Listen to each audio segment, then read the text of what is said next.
Hello everyone, कैसे हो सब लोग। हाँ जी दोस्तों, स्वागत है आज के सेशन में। आज मैं आप लोगों के साथ पीजीबीपी के क्वेश्चंस जो कि सीएमए फाइनल स्टूडेंट्स के लिए रेलेवेंट है, अलोंग विद मैट। तो मैट के जो टॉपिक है उसके साथ मर्ज करते हुए कुछ क्वेश्चन डिस्कस कर रहा हूं। मैं आपके साथ चर्चा करूंगा ये मटेरियल के साथ, जो कि मैंने 4-5 क्वेश्चंस आपको मेरे टेलीग्राम चैनल पर मिल जाएंगे। इसी वीडियो की डिस्क्रिप्शन में आपको टेलीग्राम का लिंक मिल जाएगा, जल्दी जल्दी ज्वाइन करो और ये जो पीडीएफ है वो आपको मिल जाएगा, वहां से हम करते हैं। चलो स्टार्ट करते हैं दोस्तों। क्वेश्चन नंबर 1, ये सीएमए फाइनल एमटीपी दिसंबर 2024 का है, ठीक है। जो पीजीबीपी का क्वेश्चन है वहीं से पिक किया मैंने, और वो क्वेश्चन का मैंने आपको पीडीएफ मैंने बना दिया है ऑलरेडी। तो बच्चों ये क्वेश्चन नंबर 1 है। इसमें लिखता है XYZ limited is engaged in the manufacture of textiles since 1/4/2012.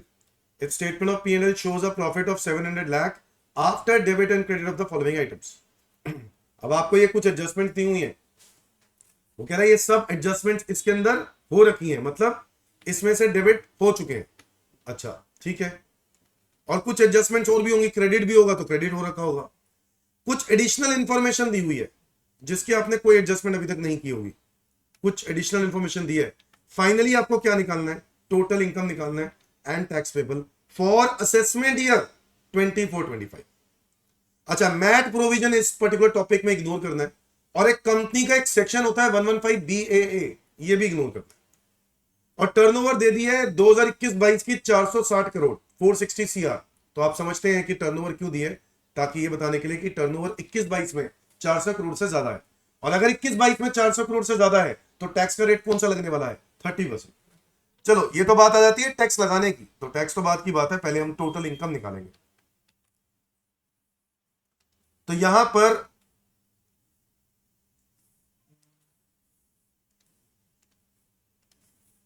ये क्वेश्चन नंबर है 1। स्टार्ट कहां से करेंगे? अगेन नेट प्रॉफिट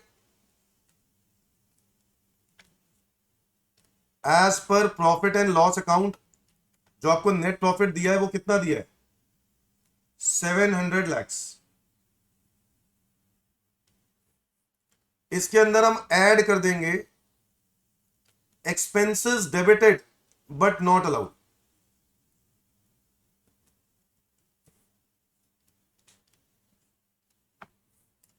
आपको तो पता है फॉर्मेट। अब एक एक करके सारे एक्सपेंस हमें डिस्कस करने हैं, और जहां लगे किसकी डिडक्शन मिलनी चाहिए तो हम लोग दे देंगे।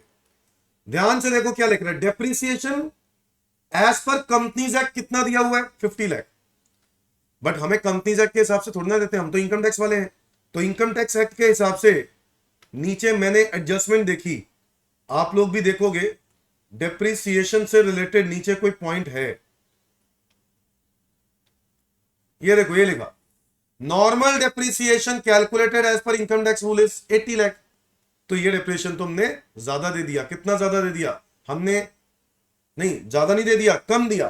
30 लाख डेप्रिसिएशन और मिलेगा। 50 लाख दिया, 80 लाख होना चाहिए था, तो 30 लाख का डेप्रिसिएशन और मिलेगा। तो हमें यहां पर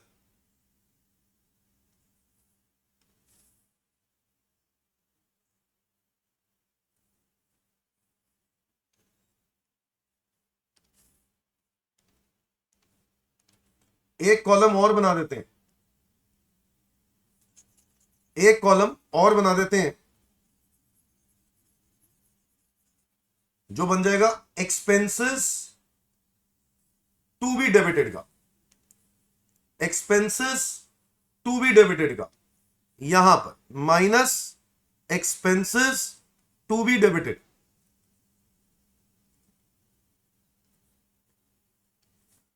तो क्या डेप्रीसिएशन और देना था? हां। कितना और देना था? 80 लाख देना था। 50 लाख दिया हुआ है तो 30 लाख और देना है। तो क्या 30 लाख रुपीस को और माइनस करेंगे? जी हां, 30 लाख रुपीस और माइनस होंगे। समझ में आया कि नहीं?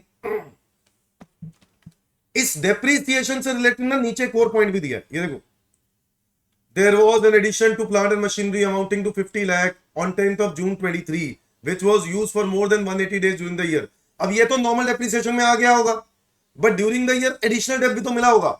एडिशनल डेप कह रहा है नहीं किया एडजस्ट, तो करो एडिशनल डेप एडजस्ट कर देते हैं, तो यानी एडिशनल डेप भी देंगे। कितना मिलेगा एडिशनल डेप्थ बताओ। कितने रुपए का एसेट ऐड किया? 50 लाख का। 50 लाख का 20%, 50 लाख का 20% इज 10 लाख। 10 लाख का एडिशनल डेप्थ और दे देंगे। क्या ये बात समझ में आई बच्चों? क्या ये बात समझ में आई? आगे देखो, इसके बाद लिख रहा है employer's contribution to EPF of ₹2 lakh. ठीक है, एम्प्लॉयर का 2 लाख रुपए कॉन्ट्रीब्यूट है, तो इसकी तो उसको डिडक्शन मिल ही जाएगी एम्प्लॉयर को। एम्प्लॉय का कॉन्ट्रीब्यूशन है 2 lakh which was remitted on 8th में। मतलब इस साल में तो ड्यू डेट निकल गई, मार्च मंथ का था, तो आपने तो पैसे काट के अपनी जेब में डाले हुए हैं, दिए हैं नहीं। तो दिए नहीं है, कब दिए? अगले साल दिए। तो क्या आफ्टर ड्यू डेट दे रहे हो? यस और नो? तो बच्चों ऐसे सिचुएशन में आपको इस इंप्लॉइज कंट्रीब्यूशन की डिडक्शन नहीं मिलेगी। इंप्लॉइज इसकी अगले साल मिल जाएगी। कब मिलेगी? अगले साल। तो employees contribution deposited beyond due date, due date के बियॉन्ड कितना अमाउंट है? 2 लाख रुपए। तो ये 2 लाख रुपए तो हम लोग एड बैक करने वाले हैं। क्या ये बात समझ में आई?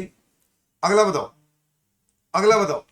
Company appended a note to its income statement that industrial power tariff concession of 2.5 lakh रुपए was received from government and credit to same to PNL. लो जी, इन्होंने पीएनएल में क्रेडिट कर दिया। अब बताओ, अगर 2.5 लाख रुपए was receive from state government and credited same to PNL account, तो ये तो गड़बड़ हो गई। बताओ, गड़बड़ हो गई? अरे नहीं, स्टेट गवर्नमेंट ने कंसेशन दिया है, मतलब सब्सिडी दी है, तो क्या ये इनकम होनी चाहिए थी? हाँ, पीएनएल अकाउंट में इनकम दिखा दी होगी, तो दिखा भी दी है, तो कुछ करने की जरूरत है? कुछ करने की जरूरत नहीं है। तो आगे बढ़ते हैं। Company has provided an amount of 25 lakh being sum estimated as payable to workers based on agreement to be entered with the workers union towards periodical wage revision once in 3 years. The provision is based on fair estimation on a wage and reasonable certainty of revision once in 3 years. कह रहे reasonable certainty है आपके पास कि ये जो 25 लाख का provision बनाया, वैसे प्रोविजंस की डिडक्शन नहीं मिलती है, बट आईसीडीएस 10 में ये बात मेंशन्ड है कि अगर आप रीजनेबली सर्टेनिटी प्रूव कर देते हो कि इतना अमाउंट होगा जरूर इसके आसपास, तो आप इसकी डिडक्शन क्लेम कर सकते हो। तो इस 25 लाख की हम डिडक्शन क्लेम कर लेंगे। बच्चों मेरी बात सुनो, क्या आपको लग रहा है कि जो हम लोग डिडक्शन ले पा रहे हैं, जब डिडक्शन ले ही रहे हैं तो हमें दिखाने की जरूरत नहीं, तो इसके बारे में कुछ नहीं लिखोगे, नोट देना पड़ेगा, हर पॉइंट में नोट देना पड़ेगा। एग्जाम में मार्क्स नहीं मिलेंगे नोट के बिना। समझ गए मेरी बात? ये देखो आगे, the company has made a provision for debtors. अल्लो, ये डेटर वाला प्रोविजन ये तो एड बैक करेंगे। प्रोविजन फॉर डाउटफुल डेट कितना है बच्चों? 200 लाख रुपए के डेटर हैं और इसका 10% प्रोविजन बनाया, 20 लाख। अगला बताओ, a debtor who owed the company an amount of 40 lakh. कोई डेटर है जिसने 40 लाख रुपए देने थे, वॉज डिक्लेयर्ड इंसॉल्वेंट। प्रोविजन तो अलाउ नहीं होते तो एड बैक कर दिए, बट एक डेटर है जो इंसॉल्वेंट हो गया और वो अमाउंट हमने पीएनएल अकाउंट में डेबिट कर दिया, बैड डेट के नाम से कर दिया होगा। तो कर दिया तो डिडक्शन ले ली ना, तो गलत क्या किया? मिलनी चाहिए थी और ले भी ली, सब सही है। आगे आगे, sundry creditors includes an amount of 50 lakh payable to AN company towards the supply of raw material which remains unpaid due to quality issue. 50 lakh रुपए किसी के देने थे और वो हमने रोक रखे थे। An agreement has been made to settle the amount of discount of 75% of the outstanding amount. तो क्या कह रहा है? कह रहा है 50 लाख रुपए में से हम डिस्काउंट लेना चाह रहे हैं, क्योंकि हम पेमेंट दे रहे हैं उसको, हम डिस्काउंट देना चाह रहे हैं 75%, वो हमें डिस्काउंट दे और हम लोग रिसीव कर ले तो हम उसको पेमेंट कम दे। कह रहा है जितना अमाउंट, देखो जब मैंने गुड्स खरीदे होंगे तो पूरे 50 लाख का खर्चा दिखाया होगा पीएनएल में। आज 50 लाख का खर्चा दिखाने के बाद 75% का उसने मुझे डिस्काउंट दे दिया पार्टी ने। क्यों? क्योंकि क्वालिटी इशू था। तो मुझे बताओ, जितना पैसे का डिस्काउंट दे दिया ना, वो उसने लिखा है कि उसने उस अमाउंट को क्या कर दिया होगा? पीएनएल अकाउंट में क्रेडिट कर दिया है। तो भाई हमें कुछ करने की जरूरत नहीं है, बिल्कुल सही किया है। तो बताओ, क्या इन सब चीजों के बारे में नोट्स डालोगे कि नहीं? बिल्कुल डालोगे। The opening and closing stock for the year was 200 lakh and 255 lakh. They were over value. लो जी, इसको भी निपटा देते हैं। अब मुझे बताओ, अगर मैं ये कह रहा हूं कि opening stock was over valued, opening stock मतलब पीएनएल ट्रेडिंग की डेबिट साइड पे खर्चे ज्यादा दिखा रहे हो तो प्रॉफिट कम आ रहा होगा, है ना। खर्चे ज्यादा दिखा रहे हो तो प्रॉफिट कम आ रहा होगा। प्रॉफिट कम आ रहा है दोस्तों, प्रॉफिट को क्या करना पड़ेगा, प्रॉफिट को क्या करना पड़ेगा, बढ़ाना पड़ेगा। So over valuation of opening stock, क्या करें, कितनी over valuation, 200 lakh divided by 110 multiply by 10। तो ये आ जाएगा, कितना आ रहा है ये बताओ, 200 डिवाइडेड बाय 110 मल्टीप्लाई बाय 10। ये आ रहा है बच्चों 18.18 लाख। इतना तो हमने प्लस करना है और माइनस करना है। बच्चों बताओ, क्लोजिंग स्टॉक ओवर वैल्यूड है तो प्रॉफिट ज्यादा होगा, प्रॉफिट को कम करेंगे। तो over valuation of closing stock कितने का है, क्लोजिंग स्टॉक 255 लाख। तो 255 lakh divided by 110 multiply by 10,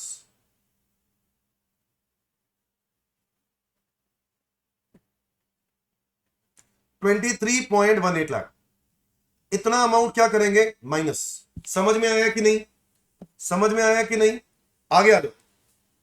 provision for gratuity, 500 lakh रुपए की प्रोविजन बनाई है ग्रेचुटी की। अच्छा, तो अलाउड ही नहीं है, अलाउड ही नहीं है। Actual gratuity paid debited to provision, मतलब कितना एक्चुअल ग्रेचुटी पे किया 300 और प्रोविजन बनाया कितना है 500। तो कितना गलत प्रोविजन बना हुआ है, 200 गलत बना हुआ है, 200 लाख। तो वो क्या करना होगा, एड बैक, एड बैक करना पड़ेगा। तो लिखेंगे प्रोविजन फॉर ग्रेचुटी कितना, 500 लाख माइनस 300 लाख, यानी 200 लाख रुपए का प्रोविजन बनाएंगे। आगे आ जाओ। कमीशन 1 लाख रुपए की है, paid to recovery agent for realisation of debt, और tax has been deducted and remitted. Okay, किसी को कमीशन दी होगी, ठीक है, नहीं सॉरी, हाँ, कमीशन किसी को दी होगी और 1 लाख रुपीस की, और टीडीएस भी काटा है उसका, तो डिडक्शन मिल जाएगी, कुछ नहीं करेंगे। और हमने तो डिडक्शन ले ही रखी है, ये सारी वही चीजें हैं जिनकी एडजस्टमेंट हो चुकी है। आ गया, the company has purchase 500 tons of industrial paper packing material at a price of 30,000 per ton, एक ऐसे फर्म से in which majority of the directors are partners. लो जी, ये तो रिलेटिव हो गए। ऐसी फर्म से लोन लिया है, ऐसी फर्म से परचेज किया है जिस फर्म में डायरेक्टर ही क्या है, पार्टनर है। तो ऐसे केस में नॉर्मल सेलिंग प्राइस देखो 28,000 पर टन, बड़ा आप खरीद रहे हो 30,000 पर टन, तो 2,000 पर टन महंगा खरीद रहे हो ना। तो बताओ यहां पर पेमेंट टू रिलेटिव हो गया कि नहीं, पेमेंट टू रिलेटिव। कितना अमाउंट बताओ भाई, देखो 2,000 रुपए पर टन का फर्क है, तो 2,000 मल्टीप्लाई बाय 500, ये हो गए 10 लाख। 10 लाख रुपए एड बैक करेंगे। क्या यहां तक क्लियर हो गया, ये पॉइंट भी, फर्स्ट पॉइंट भी हो गया, एडिशनल इंफॉर्मेशन नॉर्मल वाला भी हो गया। कंपनी हैड क्रेडिटेड अ सब contractor N amount of 10 lakh towards the repairing of machinery component, the tax so deducted was remitted on 31 दिसंबर। ओ भाई, आपने 31 मार्च पिछले साल का कोई 10 लाख रुपए का अमाउंट था जो आपने किसी को पेमेंट कर दी, किसी को पेमेंट कर दी 10 लाख रुपए, और उस 10 लाख रुपए की जो पेमेंट आपने किसी को करी उसमें टीडीएस कब काटा गया और डिपॉजिट कराया गया, 31 दिसंबर, मतलब इस साल। तो इसका मतलब जाहिर सी बात है, क्या पिछले साल डिडक्शन मिली होगी, 70% मिल गई होगी पिछले साल, 30% नहीं मिली होगी। इस साल में वो जमा करा दिया तो 30% इस साल मिल जाएगी, हाँ या ना। रेजिडेंट क्या, हम ऑब्वियसली रेजिडेंट पेमेंट समझते हैं। तो पहले साल, जिस साल में डिफॉल्ट होता है उस साल में तो 70% तो अलाउ हो जाता है, 30% अलाउ होता है। तो यहां पे 30% अलाउ हो जाएगा पिछले साल का, और इस साल में वही 30% डिडक्शन मिल जाएगी। यानी अभी आप डिडक्शन क्लेम कर लोगे, क्या लिखोगे, एक्सपेंसेस टू बी डेबिटेड में लिखोगे पेमेंट टू सब कॉन्ट्रैक्टर, कितना अमाउंट है 10 लाख का 30%, 3 लाख, इसकी डिडक्शन आपको मिल जाएगी। आगे आ जाओ। The company has collected 7 lakh as sales tax from its customer. Okay. However, appeal has been made on High Court, directed the sales tax department to refund 3 lakh to the company. ठीक है, तो सेल्स टैक्स डिपार्टमेंट ने company को 3 लाख रुपए वापस कर दिए. The company ने क्या किया, 2 लाख रुपए तो कस्टमर को दे दिया, 1 लाख रुपए अभी भी पड़ा हुआ है. भाई 1 लाख रुपए जब तक दोगे नहीं तो उसकी डिडक्शन मिलेगी नहीं, तो वो 1 लाख रुपए क्या होगा, वो तुम्हारी इनकम मान ली जाएगी. भाई जब सेल्स टैक्स पे किया था तो खर्चा माना होगा, आज सेल्स टैक्स का रिफंड आ गया तो इनकम मानी जाएगी, हाँ या ना. 1 लाख रुपए इनकम मानी जाएगी बच्चों. तो ये क्या लिखेंगे यहां पर, इनकम टू बी क्रेडिटेड. इसमें आ जाएगा वो सेल्स टैक्स का अमाउंट. कितना अमाउंट आएगा, 1 लाख रुपए.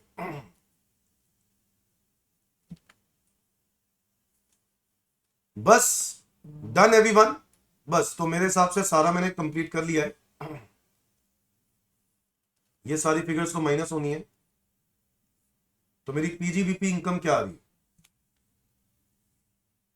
700 plus 2 plus 20 plus 200 plus 10 minus sorry plus 1 minus 40 minus 3 minus 23.18 plus 18.18 885 lakh. कितना आ रहा है, 885 लाख. ये हो गई मेरी पीजीबीपी इनकम. और इनफैक्ट यही मेरी टोटल इनकम की, क्योंकि और कोई इनकम तो दी नहीं हुई. Done everyone. अब मुझे टैक्स निकालना है, कैसे निकालूंगा, क्या ये बात बता दी गई है कि पिछले साल 21-22 में टर्नओवर कितनी थी, 400 करोड़ से ज्यादा, तो 30% लगेगा. तो टैक्स लगेगा एट द रेट ऑफ 30%. लगा दो. 885 लैक्स का 30% ये आ रहा है 265,50,000. इस पे लगेगा सरचार्ज, क्योंकि आपकी जो इनकम है वो 1 करोड़ से ज्यादा है, तो 7% का सरचार्ज लगेगा. इसी पे 7% लगा दो, ये आ रहा है 18,58,500.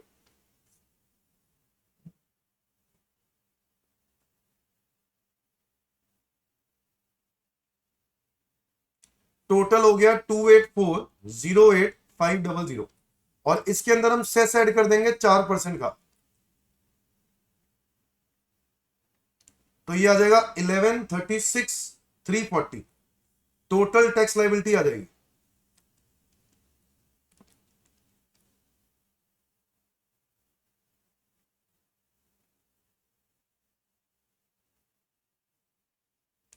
ये आ जाएगी 2,45,44,840. आओ एक बारी आंसर वेरीफाई कर लेते हैं बच्चों. आंसर एक बारी वेरीफाई कर लेना चाहिए. ये दिसंबर 2024 का सजेस्टेड आंसर है. यही क्वेश्चन है, हाँ यही क्वेश्चन है. इसका आंसर आ रहा है 885 लाख हमारे हिसाब से. हाँ ये रहा 8,85,00,000. और उसके बाद टैक्स लायबिलिटी आ रही है 295,44,840. क्या ये बात समझ में आई. अब आपने देखा इनके आंसर्स में नोट्स भी दिए हुए हैं. हर पॉइंट में नोट बनाना पड़ेगा, जो जो पॉइंट आपने वेकेंट छोड़ दिया, खाली छोड़ दिया, कुछ नहीं किया. ठीक है, हर पॉइंट पे नोट बनाना पड़ेगा. Is that clear everyone. तो ये हो गया हमारा पहला क्वेश्चन. बढ़े आगे, क्वेश्चन नंबर 2. तो अगला क्वेश्चन हम लोग जो डिस्कस करने जा रहे हैं वो है सीएमए फाइनल का एमटीपी जून 2024 का क्वेश्चन. ठीक है, और आपके पास कुछ इंफॉर्मेशन दी है, आओ जरा देखें. ये दिया है डेबिट साइड पे कुछ खर्चे और क्रेडिट साइड पे कुछ इनकम. बच्चों ये क्वेश्चन में आपको डेप्रिसिएशन की इंफॉर्मेशन दी है और आपको ये बता दिया कि 21-22 में आपकी टर्नओवर 250 करोड़ थी. ओके, तो अगर 250 सीआर थी तो 400 करोड़ से कम हुई, तो टैक्स का रेट तो कितना लगेगा, 25% लगेगा. ठीक है, टैक्स लायबिलिटी बनानी है. अभी अब क्वेश्चन में जब टैक्स लायबिलिटी बोलेगा कंपनी की बात कर रहा है मैट इग्नोर करने के लिए नहीं कह रहा, अब यहां पे मैट का रोल आ जाता है, यहां पे मैट है, मिनिमम ऑल्टरनेट टैक्स, समझ गए। अब बताओ कैसे सॉल्व करें इसको, आओ बड़े आसान तरीके से स्टार्ट करते हैं इसको।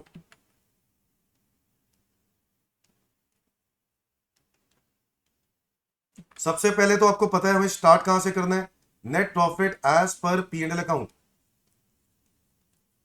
करेंगे।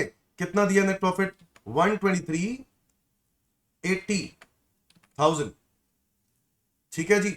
अब इसके अंदर हम ऐड कर देंगे ऐसे एक्सपेंसेस जो डेबिट तो कर दिए but they should not be allowed.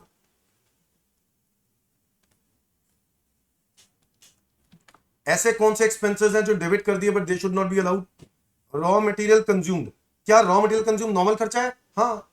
Rent, rent पे नीचे चेक करो नोट नहीं है, मैंने देख लिया। सैलरीज एंड वेजेस पे कोई नोट है, कोई नोट नहीं है। आगे बढ़ते हैं, डेप्रीसिएशन पे एक नोट है, बिल्कुल है।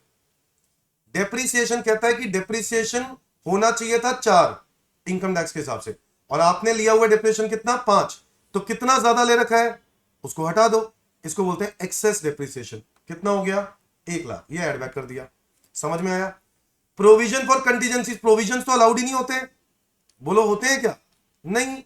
तो प्रोविजन फॉर कंटीजेंसीज कितना अमाउंट है 75,000, एड बैक कर दो। इसके अलावा वेल्थ टैक्स, वेल्थ टैक्स तो आपको तो पता ही है, section 40 subsection A clause 2, wealth tax income tax की रिडक्शन नहीं मिलती, 50,000। इसके अलावा provision for doubtful debt, provisions की नहीं मिलती, बोलो यस और no. Provision for doubtful debt कितना अमाउंट है 40,000। इसके अलावा प्रपोज डिविडेंड, प्रपोज डिविडेंड भी प्रोविजन है, इसकी भी नहीं मिलती, तो इसको भी क्या कर देंगे एड बैक। कितना अमाउंट है 1 लाख रुपए। प्रोविजन फॉर इनकम टैक्स, इसकी भी नहीं मिलती, तो प्रोविजन फॉर टैक्स भी हटाओ, प्रोविजन तो अलाउड ही नहीं है ना, 1,05,000 ये भी हटाओ।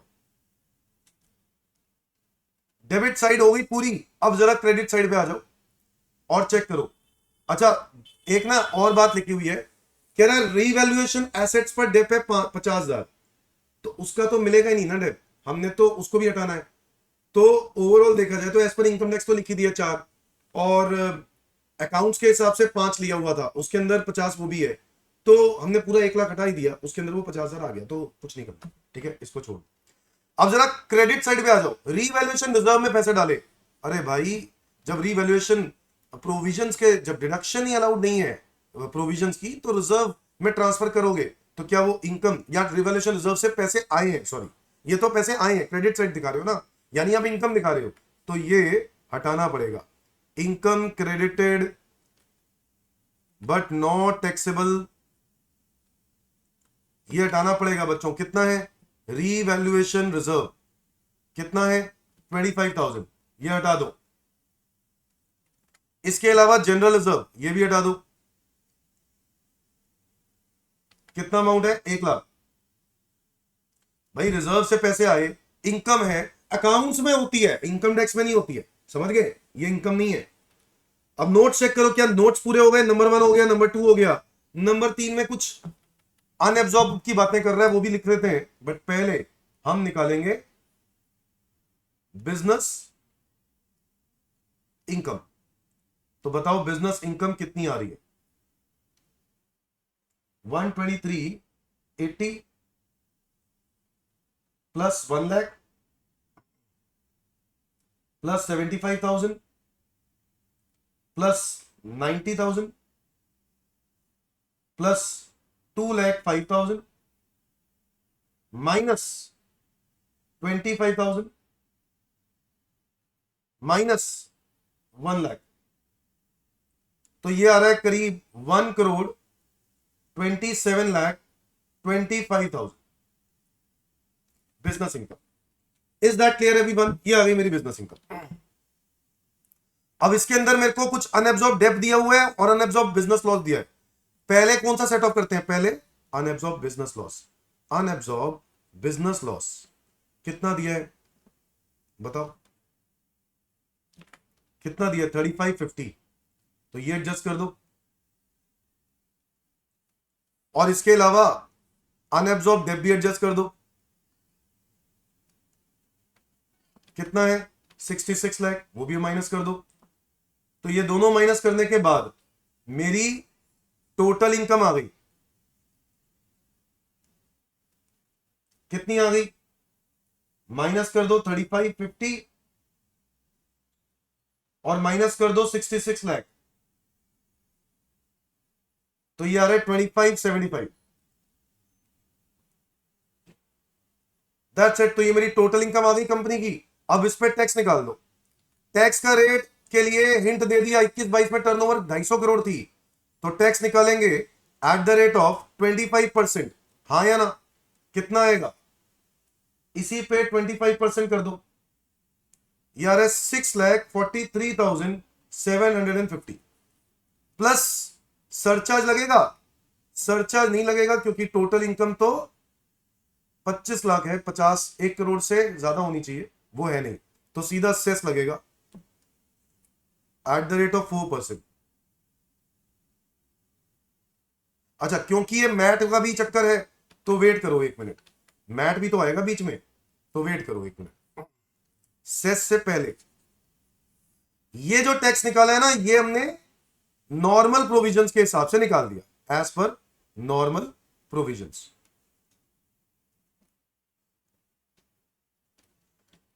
अब एक बारी इसको ना वेरीफाई कर लेते हैं आंसर को, यही क्वेश्चन है। हाँ,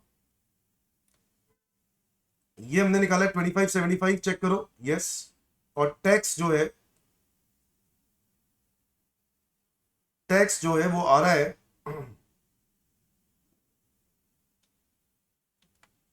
643,750। डन। तो ये बिल्कुल करेक्ट है जो हम लोग कर रहे हैं। अभी हम लोगों ने क्या फाइंड आउट करना है? अभी तो मैट के हिसाब से सॉल्व करना है।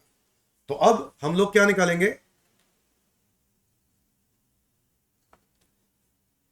Calculation of book profit. आपको पता है मैट के लिए हमें बुक प्रॉफिट चाहिए होगा,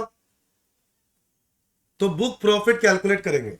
और बुक प्रॉफिट कैलकुलेट करने के लिए भी हमें क्या चाहिए? नेट प्रॉफिट, यही वाला नेट प्रॉफिट एज पर P&L। कितना है? 123.80। क्या करते हैं इसमें हम? जितना डेप्रिसिएशन की डिडक्शन ले रखी है वो पहले तो हम लोग क्या कर देते हैं? Add back.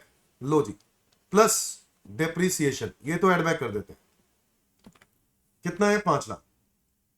इसके अलावा जितने प्रोविजंस बने होते हैं वो बुक प्रॉफिट में एड बैक करने होते हैं। प्रोविजंस नहीं होते हैं अलाउ, तो प्रोविजंस फॉर कंटीजेंसीज, बेसिकली जो ऐसी आइटम्स हैं जिसमें कैश का इस्तेमाल ही नहीं हो रहा, ठीक है, कैश का इस्तेमाल नहीं हो रहा, वो हम लोग एड बैक कर रहे हैं, प्रोविजन फॉर कंटीजेंसीज। ठीक है, कितना है? 75,000। और बताओ, वेल टैक्स का चक्कर नहीं है इसमें, प्रोविजन हटाओ बस, प्रोविजन फॉर बैड डेट। कितना अमाउंट है? 40,000। तो बुक प्रॉफिट आपको निकालना आता है ना सबका? बुक प्रॉफिट निकालना आना चाहिए तभी हो पाएगा ये। प्रोविजन फॉर बैड डेट, ये सब एडजस्टमेंट्स होती हैं। प्रपोज डिविडेंड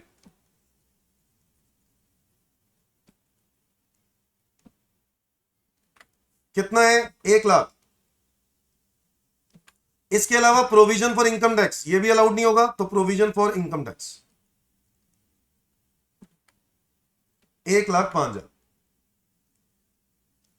तो मेरे हिसाब से बुक प्रॉफिट निकालने के लिए 5 चीजें हमें ऐड करनी चाहिए बस। वेल टैक्स वगैरह इसका लेना देना नहीं है इस बात से, बस। और अब माइनस करना है जो डिप्रिसिएशन आपने 5 लाख था, तो पूरा ही हटा दिया, बट पूरा थोड़ी ना हटाना था, कुछ तो इनकम टैक्स के हिसाब से मिल रहा है ना, 4 लाख मिल रहा है। और अब 4 लाख मिल रहा है, बट ये क्या कर रहे होंगे? रीवैल्यूएट एसेट्स पर भी जो डेप है वो इसमें कंसिडर नहीं कर रहे होंगे as per income tax rules. But जब हम बुक प्रॉफिट निकाल रहे होते हैं ना, तब ऐसी कोई बात नहीं लिखी होती, तो रीवैल्यूएशन एसेट वाले डेप को भी इंक्लूड किया जाता है। तो भाई 50,000 का डेप्रिसिएशन है, वो इसके अंदर ही ऐड कर देते हैं। मतलब depreciation as per income tax provisions, अगर मैं रीवैल्यूड एसेट पर भी डेप्रिसिएशन की बात करूं तो वो मिला के कितना डेप हो गया? 4,50,000। क्योंकि एज पर इनकम टैक्स तो ये 50,000 को कंसिडर ही नहीं कर रहे होंगे।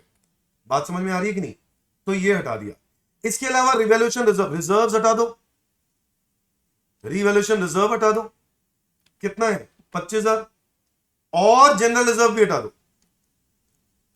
ये कितना है 1 लाख, खत्म। बस यही तो करना होता है मैथ में।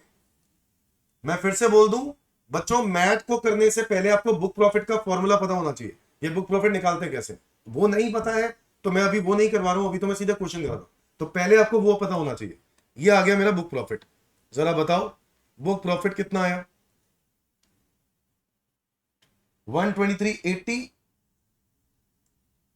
Plus 5 lakh plus 75,000 plus 40,000 plus 2,05,000 minus 4,50,000 minus 25,000 minus 1 lakh. तो ये आ रहा है 1,26,25,000। Is that clear? ये बुक प्रॉफिट आ रहे हैं मेरे, और मुझे इस बुक प्रॉफिट पे क्या करना है? अब इस पे टैक्स निकालना है। तो बच्चों बुक प्रॉफिट पे टैक्स कितना होता है? At the rate of 15%। बोलो यस और नो। तो इसी पर 15% लगा दो, तो ये आएगा 1893,750। भाई ये मिनिमम ऑल्टरनेट टैक्स है, कम से कम इतना तो पे करना पड़ेगा। तो कौन सा पे करेंगे? विच एवर इज हायर, तो ये पे करेंगे। बोलो हाँ है ना? मतलब गवर्नमेंट कह रहा है हमें इतना तो पे करना ही है, तो ये पे करना पड़ेगा। इसके अलावा सरचार्ज भी लगेगा, बिल्कुल लगेगा सरचार्ज, क्योंकि अगर मैं इसको कंसिडर कर रहा हूं तो बुक प्रॉफिट को इनकम मान रहा हूं, और अगर बुक प्रॉफिट इनकम है और उसकी इनकम तो 1 करोड़ से ज्यादा है, तो यहां पर सरचार्ज भी लगेगा 7%। इसी के ऊपर 7% कैलकुलेट कर लो, तो ये आ रहा है 132,563। ये टोटल कर लो 1893,750 प्लस 132,563, 20,26,313 प्लस सेस 4%, 81,053 रुपीज। तो ये मेरी टोटल टैक्स लाइबिलिटी क्या होगी? 20,26,313 प्लस 81053, ये आ रहा है 21,07,366, जिसको हम लोग राउंड ऑफ कर देंगे टू द नियरेस्ट 10 रुपी, 21,07,370। ये सेक्शन 288 बी होता है कि नहीं? 288 B tax liability round of. तो देखें आंसर, एक बार वेरीफाई कर लेते हैं। थोड़ा सा फर्क है क्या? नहीं, हमारा इनकम बुक प्रॉफिट तो ठीक आई है, 126,25,000 यही आई है ना? और उसके बाद टैक्स भी हमारा ठीक है, लगभग ठीक है, 21,07,370 परफेक्ट है। समझ में आया कि नहीं? ये है हमारा एमटीपी के दोनों क्वेश्चन हो गए। अब अगले क्वेश्चन पे बढ़ते आओ। तो अब स्टार्ट करते हैं क्वेश्चन नंबर 3। ये हमारे सीएमए फाइनल एमटीपी दिसंबर 2023 का क्वेश्चन है, ठीक है? आओ जरा ये क्वेश्चन भी हम डिस्कस कर लेते हैं। बच्चों इस क्वेश्चन में आपके पास सिमिलरली जैसे अभी तक हमने किए हैं सारे क्वेश्चन, हमें नेट प्रॉफिट दिया है और इसके बाद कुछ एडजस्टमेंट्स दिए हैं और फिर टैक्स लायबिलिटी निकालना है। तो कैलकुलेशन ऑफ, पहले तो टोटल इनकम निकालनी पड़ेगी, है ना, ऑफ मित्रा लिमिटेड। यस, और पहले आप as per income tax provision निकालोगे या MAT provision? As per tax provision निकालते हैं पहले तो। वैसे निकालने में आप कोई भी पहले निकाल लो, इससे कोई फर्क नहीं पड़ता। Net profit as per P and L, as per P and L कितना आया वो दिया हुआ है आपको, 4,88,000, 4,88,000। इसमें हम ऐड कर देंगे एक्सपेंसेस जो डेबिट तो कर दिए, but they should not be allowed, इनकी डिडक्शन मिलनी नहीं चाहिए थी। ऐसे एक्सपेंसेस हैं, जी हाँ। सबसे पहले सैलरी, सैलरी पे कोई नोट तो नहीं दिया मुझे लगता है। आगे बढ़ते हैं, डोनेशन टू ट्रस्ट। डोनेशन का तो डिडक्शन लेने का मतलब ही नहीं बनता, इसकी तो डिडक्शन 80G में मिलती है। तो 40,000 पे क्या करना पड़ेगा? Add back. Contribution to approve research, हाँ यहां मिल जाएगा, 100% मिल जाता है। स्टाफ वेलफेयर फंड, बच्चों स्टाफ वेलफेयर फंड ये कोई फंड है, देखो स्टाफ वेलफेयर स्कीम होता तो हम कहते कि चलो ठीक है, एम्प्लॉयर ने एम्प्लॉय की स्टाफ वेलफेयर स्कीम के लिए पैसा जमा कराया। अब स्टाफ वेलफेयर फंड है क्या, ऐसा तो कोई फंड सुना ही नहीं। तो ये फंड जो एक्स्ट्रा डाला गया ये एक डिसअलाउ हो जाएगा। कितना अमाउंट है, 25,000, ये एड बैक कर देंगे। प्रपोज डिविडेंड, प्रपोज डिविडेंड का तो सवाल ही नहीं पैदा होता किसकी डिडक्शन मिले, क्योंकि ये तो वैसे भी प्रॉफिट के बाद मिलता है ना, इसकी डिडक्शन प्रॉफिट आने के बाद। बैड डेट्स, बैड डेट्स कोई दिक्कत नहीं है। Provision for doubtful date, now provisions तो अलाउड ही नहीं होते हैं ना, तो इसको क्या ऐड करना पड़ेगा, एड बैक। कितना अमाउंट है, 15,000। इसके बाद बताओ provision for GST, GST provision में कुछ लिखा हुआ है, कह रहा है जीएसटी पेड 30,000 ऑन 31 अक्टूबर। अब इन्होंने रिटर्न फाइलिंग डेट नहीं दी, और पहली बात ना इस क्वेश्चन में खासियत पता क्या है, इस क्वेश्चन में यही नहीं दिया कि कौन से ईयर का है, ठीक है, क्वेश्चन देखोगे तो आपको क्वेश्चन का ईयर ही नहीं दिया हुआ। हम मान के चल रहे हैं 22-23 की बात करें, उस हिसाब से बात करें, और रिटर्न की डेट भी मान के चले कि 31 अक्टूबर है, तो रिटर्न के पहले पहले पे कर दिया, रिटर्न से पहले पहले पे कर दिया, और इसलिए आपको ये डिडक्शन अलाउ हो जाएगी। तो 35,000 में से 30,000 की तो मिल जाएगी, 5,000 अभी भी प्रोविजन है, वो एड बैक करना पड़ेगा। सो प्रोविजन फॉर जीएसटी कितना एड बैक करोगे, 5,000।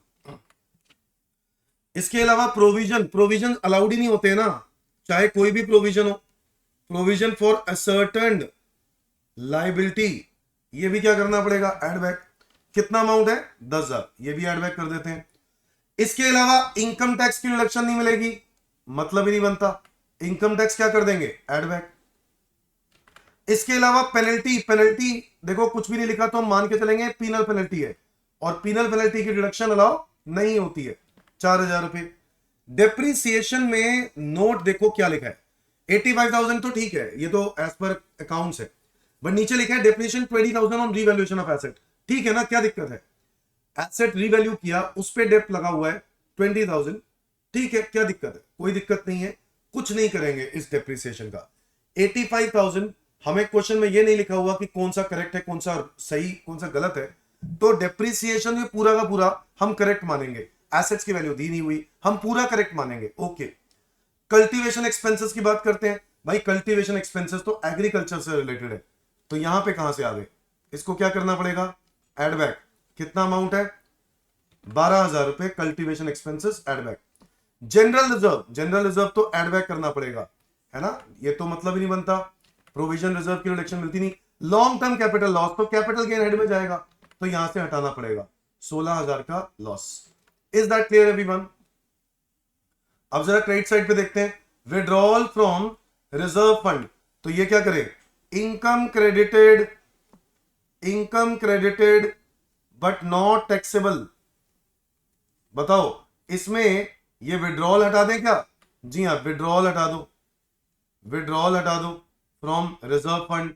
कितना अमाउंट है, 24,000, ये इनकम थोड़ी ना है। इसके अलावा बताओ, इसके अलावा बताओ, विड्रॉल फ्रॉम रीवैल्यूएशन रिजर्व, तो रीवैल्यूएशन रिजर्व से जो विड्रॉ किया है ये भी आपने इनकम दिखा दी है, बट ये इनकम नहीं है, इसलिए इसको भी हटाना पड़ेगा।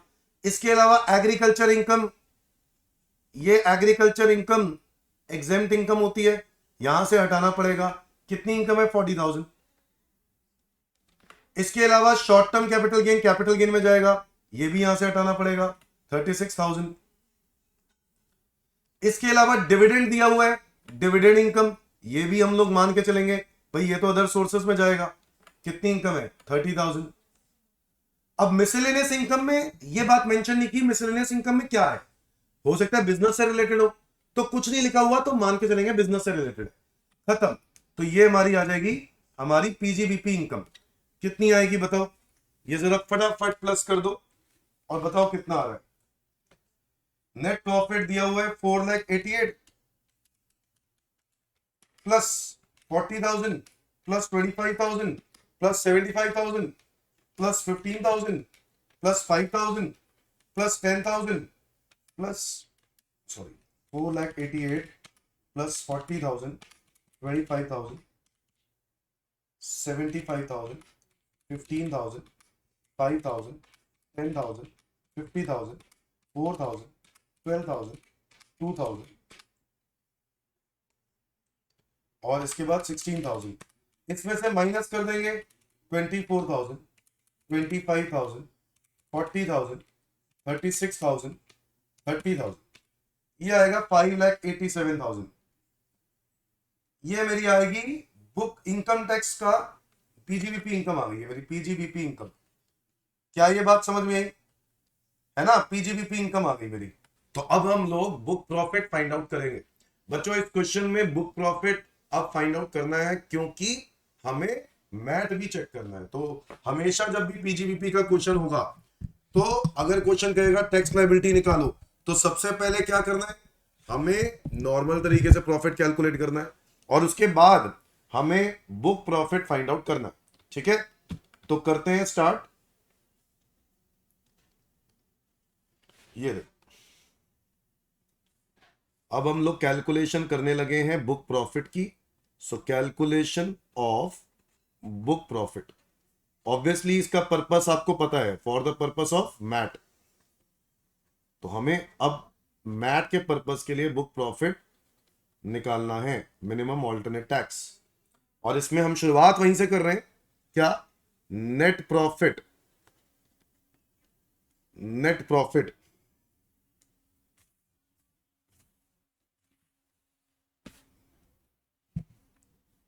कितना है एज पर पीएनएल, कितना दिया, 4,88,000। यस, 4,88,000। अब डोनेशन है, डोनेशन है। देखो पहले बताओ, डोनेशन जो यहां पर दी हुई है 40,000, क्या इसका इनकम टैक्स से कोई लेना देना? देखो इनकम टैक्स में तो ऐड बैक करना है, क्योंकि इसकी रिडक्शन 80G में मिलती है। ओके, बट क्या अकाउंट्स वालों को कोई फर्क पड़ता है? नहीं। तो दोस्तों यहां पर मैट प्रोविजंस में डोनेशन से कोई लेना देना नहीं है, इसकी कोई एडजस्टमेंट नहीं होगी। बात समझ में आ रही है कि नहीं? डोनेशन की कोई एडजस्टमेंट नहीं होगी। अच्छा, अगर आपने स्टाफ वेलफेयर फंड के लिए पैसे जमा कराए, ठीक है, मतलब वो वही वेलफेयर फंड अगेन, ये ना एक प्रोविजन की तरह है, जो मैं समझ पा रहा हूं, मुझे ऐसा लगता है कुछ मिस्टेक है क्वेश्चन के अंदर, इनको प्रोविजन लिखना चाहिए था। स्टाफ वेलफेयर फंड की जो ट्रीटमेंट है वो प्रोविजन वाली है, कि अगर आप ये प्रोविजन मान के चल रहे हो कि आपको पता है कि यहां पर कुछ ऐसा प्रोविजन है जो कि अनसर्टेन है, और वो अगर अनसर्टेन है तो हमें इसको क्या करना पड़ेगा, एड बैक करना पड़ेगा अनसर्टेन प्रोविजन को। तो दोस्तों यहां पे 25,000 रुपए ये एड बैक करना होगा। इसके अलावा प्रपोज डिविडेंड अकाउंट्स का प्रोविजन है, बोलो हाँ या ना। बट अगेन जो प्रोविजंस हैं, जैसे कि प्रपोज डिविडेंड, ये आपको पता होगा मैट के अंदर स्पेशली इसको एडजस्ट किया जाता है। तो मैट के अंदर प्रपोज डिविडेंड हम 75,000 को क्या कर देंगे, प्लस कर देंगे। इसके अलावा आपके पास और क्या दिया, बैड डेट तो ठीक है, नॉर्मल है, बैड डेट का कोई दिक्कत नहीं है। प्रोविजन फॉर डाउटफुल डेट, देखो अगेन अनसर्टन लाइबिलिटी है, क्या है ये, अनसर्टन। जो अनसर्टन होगा वो हमेशा एड बैक करेंगे। कह रहा है जो अनसर्टन प्रोविजन है ना वो वापस एड बैक कर दो 15,000, ये तो डाउटफुल है ना। अच्छा, प्रोविजन फॉर जीएसटी ये असर्टन है, नीचे ना इसके ऊपर क्वेश्चन में आगे लिखा भी हुआ है कि 30,000 रुपए पे कर रहे हैं, मतलब ये सर्टन लाइबिलिटी है, तो इसलिए इसको छेड़ने की जरूरत ही नहीं। प्रोविजन फॉर सर्टन लाइबिलिटी ये बने ही प्रोविजन फॉर सर्टन, तो ये एड बैक नहीं करेंगे। इनकम टैक्स, दोस्तों देखो इनकम टैक्स ही तो हमें फाइंड आउट करना होता है, तो इनकम टैक्स तो चाहे बुक प्रॉफिट निकाल रहे हो, चाहे आप इनकम टैक्स वाले तरीके से प्रॉफिट निकाल रहे हो, इनकम टैक्स तो एड बैक करना ही होगा। इसके अलावा पेनल्टी, पेनल्टी तो देखो आपके बिजनेस में देखो हम लोगों ने पढ़ा था पीनल पेनल्टी की डिडक्शन नहीं मिलती इनकम टैक्स एक्ट के अंदर, तो उस हिसाब से जो हम लोगों ने कैलकुलेशन करी कि हमने उसको ऐड कर दिया था वो ठीक है। बट यहां पे इस बात से कोई लेना देना नहीं है, क्योंकि बुक प्रॉफिट निकालने के लिए ये सब चीजें मैटर नहीं करती हैं। आगे आ जाओ, डेप्रीसिएशन, बच्चों डेप्रीसिएशन पूरा का पूरा क्या कर देना चाहिए, एड बैक। पूरा का पूरा क्या कर देना चाहिए, एड बैक 85,000। पहले तो अकाउंट्स में जब भी आप जैसे डेप्रिसिएशन देखते हो ना पीएनएल में, तो बुक प्रॉफिट निकालते वक्त पूरा डेप्रिसिएशन पहले ऐड बैक कर दो, और फिर जब माइनस करेंगे वो वाला करेंगे जो रीवैल्यूएशन एसेट के ऊपर डेप है ना, उसके अलावा वाला, बाकी सब माइनस कर देंगे। तो हम लोग वो करेंगे, वो भी बाद में करते हैं। कल्टीवेशन, तो ये तो एग्रीकल्चर का हो गया। वैसे अगर आप एग्रीकल्चर का कर रहे हो तो यहां पे कोई लेना देना नहीं है, तो इसका कल्टीवेशन एक्सपेंसेस हटाने होंगे। ये कितने हैं? 12,000। इसके अलावा जनरल रिजर्व, देखो सारे रिजर्व्स जितने भी आप बनाते हो सब हटा दो। जनरल रिजर्व 2,000 रुपए।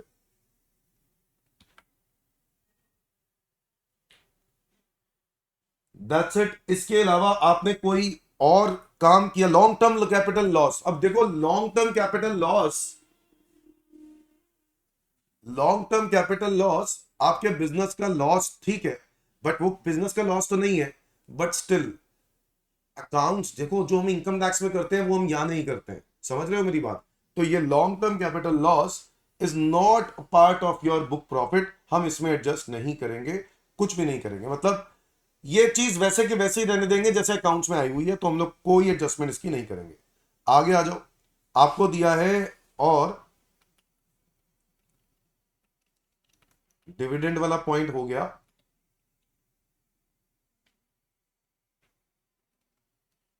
हाँ, अब जैसे ये नोट है ना, ये नोट है, इसके अंदर बॉट फॉरवर्ड बिजनेस लॉस और अनएब्सॉर्ब डेप्रिसिएशन होता है।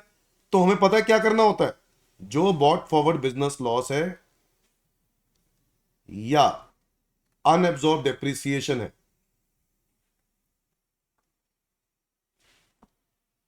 जो लोअर है वो आ जाता है इधर, जो लोअर है। अब बॉट फॉरवर्ड बिजनेस लॉस आप अकाउंट्स के पर्पस वाला देखोगे, टैक्स वाला देखोगे, अकाउंट्स वाला देखोगे, वो है 30,000। और unabsorbed depreciation 20, whichever is less 20। तो 20,000 यहां पे आ जाएगा। क्या ये बात समझ में आई? 20,000 यहां पे आ जाएगा। Is that clear everyone? हाँ, तो इस तरीके से। अच्छा, और क्या क्या चीजें हटानी है? विड्रॉल हटा दो। विड्रॉल माइनस कर दो। विड्रॉल फ्रॉम रिजर्व, कितना अमाउंट है? 24,000, ये हटा दो। इसके अलावा रीवैल्यूएशन रिजर्व लिखा हुआ है कि वो भी हमने विड्रॉ किया। कितना? 25,000 रुपए रीवैल्यूएशन रिजर्व है। यस, जिसमें depreciation on account of revaluation दिया हुआ है कितना? 20। ठीक है, तो रीवैल्यूएशन रिजर्व है 25 और डेप्रीसिएशन उनके ऊपर कितना है रीवैल्यूड एसेट्स पर? 20। इससे ज्यादा हम लोग माइनस नहीं करेंगे। तो हम लोग माइनस क्या करेंगे बताओ? मैक्सिमम अप टू डेप्रीसिएशन, यानी हम ज्यादा से ज्यादा कितना हटाएंगे? 20,000 हटाएंगे रीवैल्यूएशन रिजर्व में से। और बताओ क्या करना है हमें? और बताओ क्या करना है हमें?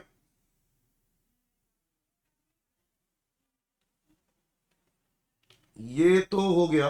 ओके।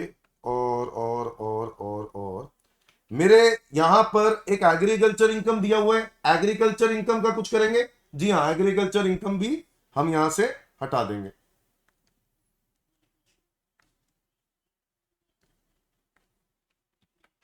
तो एग्रीकल्चर इनकम कितनी दी हुई है? 40,000। ये हम लोग रिमूव कर देंगे यहां से। भाई ये इस इनकम का इधर कोई काम नहीं है, हाँ या ना? और डेप्रीसिएशन, हम माइनस करेंगे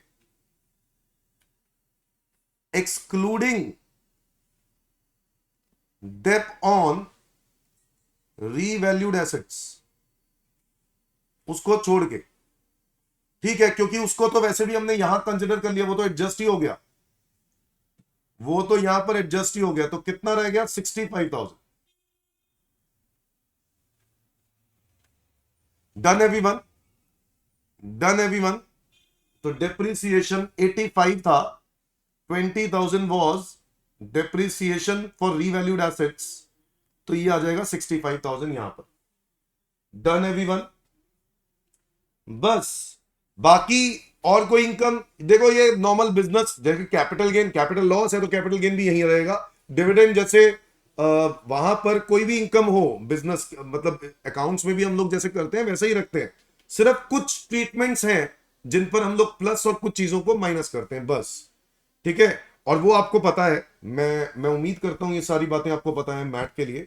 हालांकि ये मैथ की क्लास नहीं है दोस्तों, तो इसके अंदर हम प्लस करेंगे और क्या करेंगे, माइनस बस। तो मेरे हिसाब से यहां पर ये चीजें चार, यहां पे चार चीजें माइनस होंगी।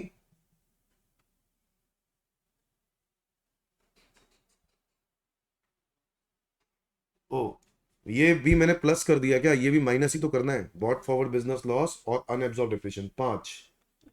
तो पांच चीजें ओवरऑल देखा जाए तो माइनस होंगी, पांच। और इसके बाद हमारी क्या आएगी, हमारे बुक प्रॉफिट। क्या आएगा इसके बाद हमारा, बुक प्रॉफिट। बुक प्रॉफिट निकाल रहे हैं और एक बारी वेरीफाई कर लेते हैं दोस्तों आंसर्स।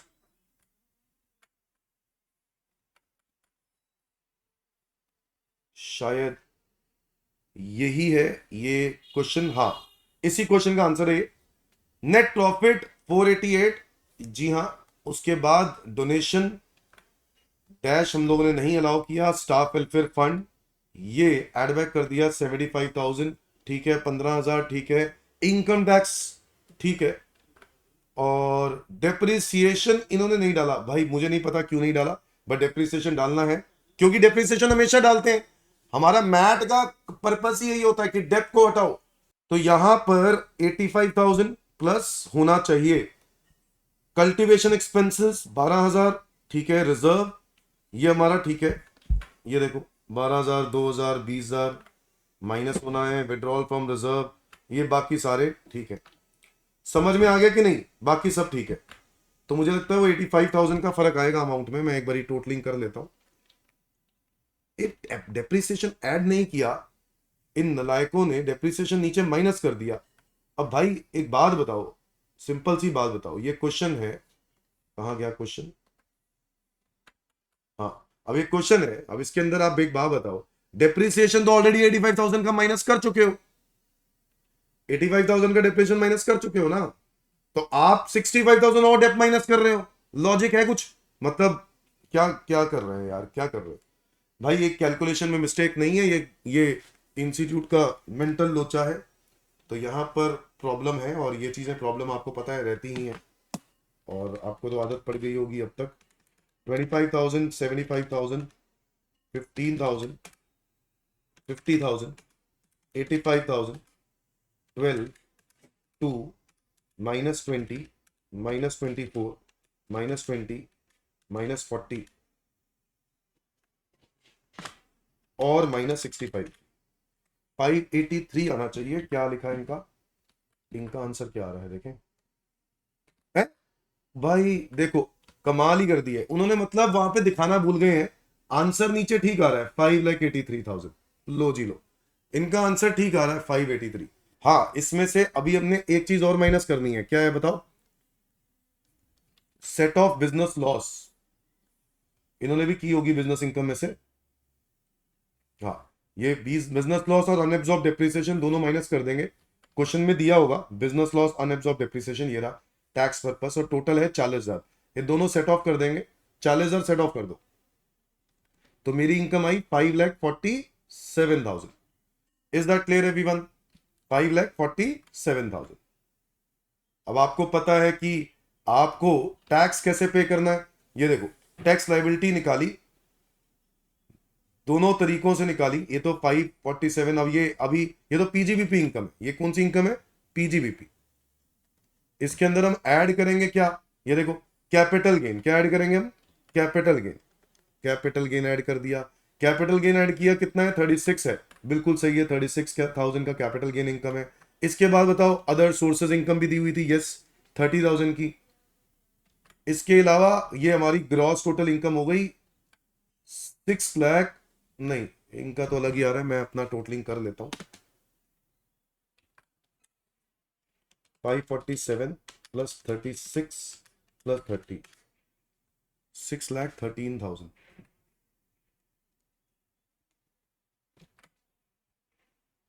ये कैसे हो सकता है? 547,000 36 30, 6,13,000 ही आ रहा है। अच्छा, इसके बाद ये एटीएम ले लिया इन्होंने रिडक्शन। अब इसका भी लॉजिक यहां पे देखो, एटीएम का लॉजिक तब लगता है जब आप डिविडेंड, इंटर कंपनी डिविडेंड देते हो। क्वेश्चन के अंदर वैसे ऐसा कुछ लिखा नहीं हुआ, इन्होंने मान लिया क्योंकि एक तरफ डिविडेंड आ रहा है और एक तरफ डिविडेंड जा भी रहा है। तो आप देखोगे ना प्रपोज डिविडेंड, तो आपने प्रपोज भी किया हुआ है, तो ये रीजन है कि ये दोनों चीजें यहां पे डाल रहे हैं। ये पता है, ये ज्यूम कर रहे हैं कि आप सेम, आप जिस कंपनी से आप 12 लोगों से डिविडेंड ले रहे हो और यही डिविडेंड आगे देना भी है, तो आपने वो डिविडेंड एटीएम के अंदर डिडक्शन ले रहे हो। तो एटीएम एक सेक्शन है, करेक्ट है, 87 एटीएम, उस सेक्शन के तहत आप डिविडेंड की डिडक्शन ले सकते हो। तो ये एक कुछ एजम्पशन के बेसिस पे लिया है दोस्तों। ये देखो यहां पर लिखा है डिविडेंड इनकम, ये 30,000 डिविडेंड इनकम वो है, डिविडेंड इनकम ही है 30,000, है ना। इतने अमाउंट की आपको डिडक्शन मिल सकती है, इतने अमाउंट की आपको डिविडेंड इनकम तक की आपको डिडक्शन मिल सकती है। और डिविडेंड पे किया है देखो कितना, 50,000। तो ये अगेन ये ज्यूम किया गया, ये इंटर कॉर्पोरेट डिविडेंड है, तो 30,000 और 50,000 विच एवर इज लोअर, यानी 30,000, इसकी डिडक्शन क्लेम कर कर आपका आएगा ये 5,73,000, नहीं 583, 583। Done everyone. तो ये हमारी आ गई टोटल इनकम जिस पर हमें गवर्नमेंट को टैक्स पे करना है। अब 583 अभी टैक्स निकाल रहे हैं। टैक्स का रेट, नॉर्मल टैक्स रेट है 30%। ये अपने नॉर्मल टैक्स पे फाइंड आउट कर लिया इन्होंने, बट क्योंकि टर्नओवर नहीं दी हुई तो हम लोग ऐसा नहीं करेंगे, हम लोग टैक्स निकालेंगे कितना, 25%। टैक्स निकालेंगे कितना, 25%। अगर टर्नओवर साइलेंट साइलेंट हो तो 25% मान के चलो। 583 का 25% इज 145,750 प्लस सेस 4%, 5,830। तो टोटल टैक्स आ गया ये 151,580, 151,580। और दूसरी तरफ अगर हम मैट का निकालें तो मैट का बुक प्रॉफिट है 583, मैट रेट अप्लाई कर दो एट द रेट ऑफ 15%, किसके ऊपर, 583 पे, तो 87,450। और इसके ऊपर हम लोग टैक्स पे करें। देखो डिविडेंड, कैपिटल गेन सब इसके अंदर ही है, लॉस भी इसी में ही है, तो हम लोगों ने कुछ नहीं किया, है ना। अच्छा, इसके अंदर सेस लगा दो HEC 4% का, तो कितना आ जाएगा, 3498, 87,450 प्लस 3498 इज इक्वल टू 90948। ये आपका टैक्स लाइबिलिटी आ गई। क्या ये बात समझ में आई? कौन सा दोगे, मिनिमम आपको क्या देना होगा, मिनिमम ऑल्टरनेट टैक्स आपका ये है दोस्तों, मैट। इतना तो आपको पे करना ही है, जबकि आपका टैक्स एक्चुअल में निकल के आ रहा है ज्यादा। ठीक है, आपका टैक्स निकल के आ रहा है ज्यादा, तो ऑब्वियसली ये वाला टैक्स पे करोगे जो ज्यादा निकल के आ रहा है। तो कंपनी जो है वो कौन सा टैक्स पे करेगी बताओ? कंपनी का नाम क्या है, मित्रा लिमिटेड। तो मित्रा लिमिटेड विल पे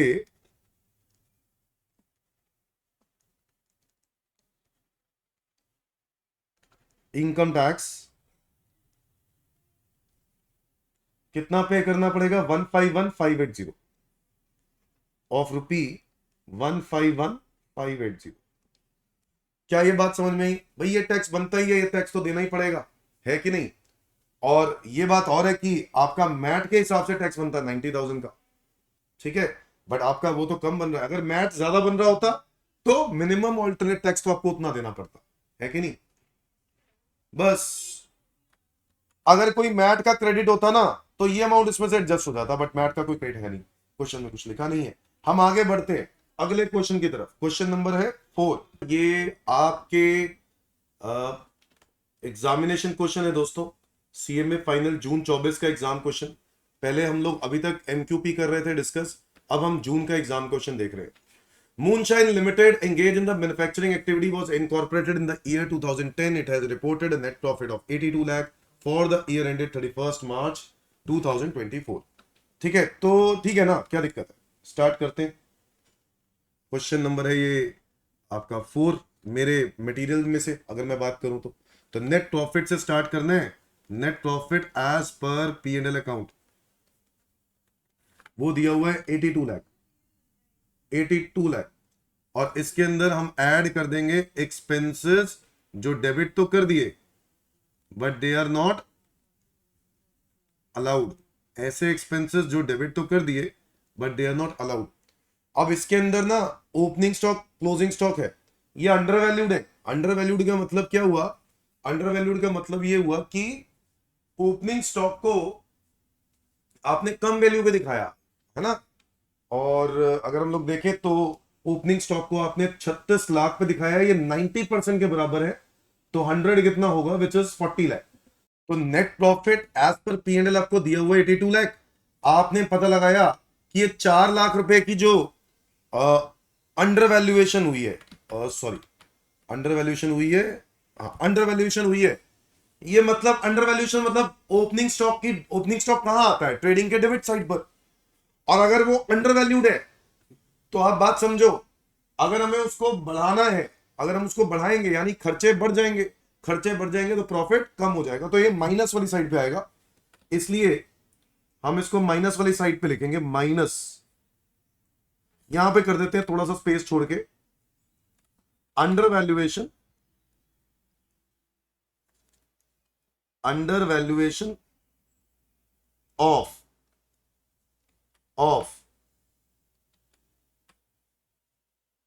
ओपनिंग स्टॉक।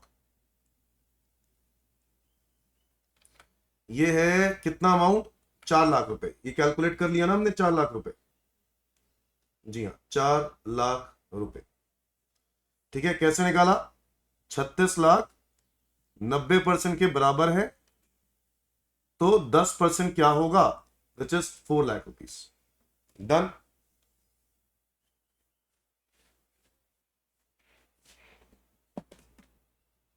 डन। इसके अलावा क्लोजिंग स्टॉक ओवर वैल्यूड है। अब क्लोजिंग स्टॉक ओवर वैल्यूड है मतलब ज्यादा है तो प्रॉफिट ज्यादा आ रहा होगा, इसको भी कम करना है, तो over valuation of closing stock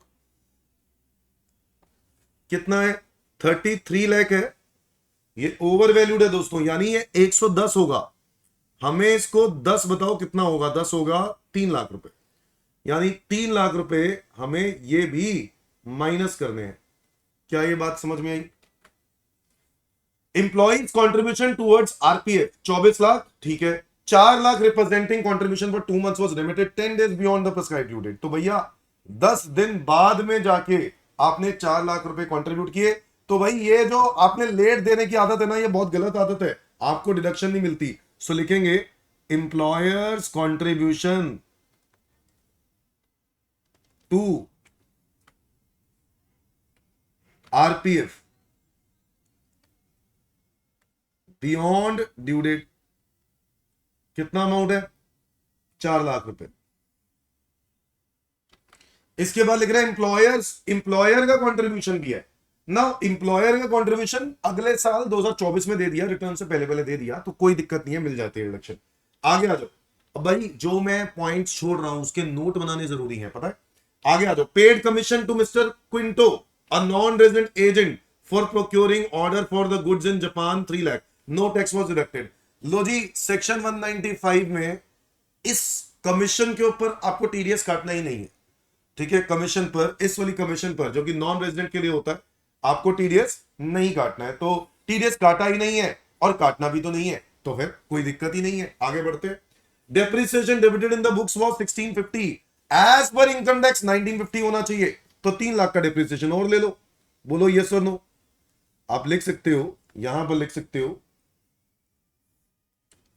expenses, या मैं ऊपर ही लिख देता हूं, expenses to be debited, expenses to be debited. और इसमें मैं डाल दूंगा क्या, डेप्रीसिएशन। कितना डेप्रीसिएशन और अलाउ कर दें बच्चों, 1950 होना चाहिए था, 1650 है, तो कितना और दे दें, 3 लाख रुपए का डेप्रीसिएशन और दे दें। समझ में आया कि नहीं? आगे आ जाओ। कह रहा है मशीनरी है 20 लाख रुपए की, पुट टू यूज 10 अक्टूबर को किया है, तो क्या करेंगे? पुट टू यूज 10 अक्टूबर को करा है तो हाफ रेट का डेप लगाएंगे, तो डेप ले दो, और dep on new machinery, dep on new machinery कितना है जल्दी बताओ। डेप ऑन न्यू मशीनरी है 20 लाख रुपए की मशीनरी है, और 20 लाख रुपए की मशीनरी पर हाफ रेट मतलब 7.5%, ये कितना बनेगा? 1.5 लाख, 1,50,000। क्योंकि ये मैन्युफैक्चरिंग कंपनी है तो इसलिए एडिशनल डेप भी मिलेगा, इसलिए एडिशनल डेप भी मिलेगा। तो एडिशनल डेप भी मिलेगा तो कितना मिलेगा? 20 लाख का 10%, क्योंकि हाफ रेट मिलेगा ना, put to use less than 180 है, तो ये हो गया 2 लाख रुपए। ये सब माइनस होने हैं। आगे आ जाओ। Paid as interest for late filing of GST return. अरे तो दिक्कत क्या है, जीएसटी रिटर्न लेट भरने पर इंटरेस्ट, पेनल्टीज की रिडक्शन नहीं मिलती, इंटरेस्ट की तो मिल जाती है, तो इसलिए कुछ नहीं करेंगे। Paid 2 lakh rupee by way of fee for increasing its authorise capital, share capital. भाई ये अमाउंट की डिडक्शन आपको अलाउ नहीं होगी। अगर आप 2 लाख रुपए दे रहे हो फॉर इंक्रीजिंग ऑथोराइज कैपिटल, ठीक है, तो ये पेड नहीं, यहां पे लिखते हैं fee for authorise share capital. ये कितना अमाउंट है? 2 लाख रुपए, तो ये 2 लाख रुपए की फी का डिडक्शन नहीं मिलेगा। आगे आ जाओ, आगे आ जाओ। Vacancy plot was sold for 20, vacant plot was sold for 24 lakh to Jupiter private limited being its wholly owned subsidiary. अपनी सब्सिडरी को बेचना, टैक्स लगेगा क्या? नहीं लगेगा। अच्छा, क्योंकि ये स्टैम्प ड्यूटी वैल्यू 30 लाख की चीज 24 में बेच दी, ये गिफ्ट है? नहीं, होली ओन सब्सिडरी, अपने ही बच्चे को दे दिया भाई। होली ओन सब्सिडरी मतलब 100% होल्डिंग है, तो ऐसे केस में इस पे टैक्स ही नहीं लगेगा, तो यहां पर आना ही नहीं चाहिए। वैसे भी ये कैपिटल गेन का पार्ट है, यहां पे तो आना भी नहीं चाहिए। कह रहे 10 लाख पीएनएल में डाल दिए, पीएनएल में डाल दिए तो हटाओ, 10 लाख जो पीएनएल में डाल दिए वो हटाओ।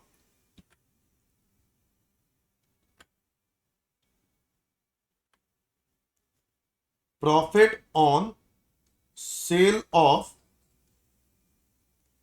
प्लॉट कितना है? 10 लाख, ये हटा दो। इसके अलावा कुछ है? अ कंपनी 1 अगस्त 23 को कंपनी ने फैक्ट्री बिल्डिंग बेच दी है 80 लाख की। लो जी, ये कैपिटल गेन का पार्ट है। अच्छा, क्या इसको इनकम एंड इसके अंदर कहीं डाला गया क्या पीएनएल अकाउंट में? नहीं। You are requested to a certain step, total income हमें फाइंड आउट करनी थी, और कंपनी ने 115 बीए ऑप्शन नहीं लिया है, तो चलो ठीक है। तो ये तो मेरे को लगता है मेरा पीजीबीपी इनकम तो आ गया, मेरे हिसाब से मेरी सारी डिटेल्स डाल दी है, चेक कर लेते हैं भाई। ठीक है, ये आ गया 82 lakh, 4 lakh, 2 lakh, minus 4 lakh, minus 4 lakh, minus 3 lakh, minus 1 lakh, नहीं, माइनस 3 लाख के बाद फिर minus 3 lakh, minus 150, minus 12 lakh, 64,50,000, 64,50,000। ये मेरी आ गई है बिजनेस इनकम। क्या आ गई है मेरी? Business income. ओके, ये बिजनेस इनकम आ गई है, और इसके अंदर हम ऐड क्या करने वाले हैं? इसके अंदर हम ऐड क्या करने वाले हैं? इसके अंदर हम ऐड करने वाले हैं capital gain, capital gain. Business income के अंदर हम कैपिटल गेन ऐड कर देंगे तो हमारी टोटल इनकम आ जाएगी ना। तो बताओ, बिजनेस इनकम और कैपिटल गेन। कैपिटल गेन के लिए दे दिया, कंपनी ने फैक्ट्री बिल्डिंग बेच दी है, तो सेल ऑफ फैक्ट्री बिल्डिंग, ये आ जाएगा सेल ऑफ फैक्ट्री बिल्डिंग। कितने रुपए की बेची है? 80 लाख। अच्छा, WDV बिल्डिंग की दी हुई है 34 लाख, तो WDV माइनस कर दो। WDV ऑफ बिल्डिंग ये है 34 लाख। और इसके अलावा आपने बॉन्ड्स खरीद लिए हैं, 6 महीने के अंदर अंदर खरीदने होते हैं, याद है आपको ये बात? हाँ, तो क्या 6 महीने के अंदर अंदर खरीदे हैं? चेक करेंगे सारे बच्चे। ये 80 लाख माइनस 34 लाख, अरे भाई 6 महीने के अंदर अंदर कर दिए हैं। यस, आपने बेचा है 1 अगस्त को और नवंबर 23 को खरीद लिया है, तो यस, तो आप यहां पर 46 लाख हो जाएगा। ये हो गया हमारा कैपिटल गेन। जी हाँ, इसको शॉर्ट टर्म कैपिटल गेन कहेंगे। और इसके बाद आप NHAI के बॉन्ड्स खरीद रहे हो तो आपको एग्जेम्पशन मिलेगी अंडर सेक्शन 54 EC। बोलो यस और नो। 46 लाख, तो ये मेरी इनकम तो आ गई निल, मेरी इनकम आ गई निल। मेरी अगर टोटल इनकम की बात करें तो मेरी टोटल इनकम हो जाएगी ये 64,50,000। दोस्तों, इसमें मैथ सॉल्व करना नहीं था, तो मेरी ये टोटल इनकम हो गई। मेरी कैपिटल गेन निल आ गई, मेरी टोटल इनकम आ गई 64,50,000। Is that clear everyone? Is that clear everyone? तो ये इस तरीके से सॉल्व करना था, और मुझे लगता है ये बहुत ही आसान क्वेश्चन था कंपैरेटिवली जो MQP में आया है। पिछले एग्जाम के अंदर तो बहुत ही आसान आया है। देखो, PGBP बच्चों, और प्रैक्टिस, जितनी प्रैक्टिस कर लो उतनी कम है। अगर आपको और प्रैक्टिस करनी है तो इंटरमीडिएट के स्टडी मैट के क्वेश्चन उठाओ, जो कि मैंने अपने चैनल पर अपलोड कर रखे हैं। तो प्लीज इंटरमीडिएट के स्टडी मैट के क्वेश्चन उठाओ, सारे क्वेश्चन कर लो। प्रैक्टिस करनी है अच्छे से तो एक बारी वो स्टडी मैट के क्वेश्चन जरूर करना, ठीक है? बाकी मेरे, अगर आप चैनल पर जाओ तो PGBP की प्रैक्टिस सेशंस बहुत कुछ लिया हुआ है मैंने, तो आप लोग प्लीज वो क्लासेस को जरूर देखो। आपको जितनी प्रैक्टिस हो जाए उतना अच्छा है। तो PGBP के लिए तो प्रैक्टिस लिमिट ही नहीं है, ठीक है? ऑल द बेस्ट दोस्तों, मैं और भी वीडियोस लेके आऊंगा आप लोगों के लिए। Thank you, bye bye.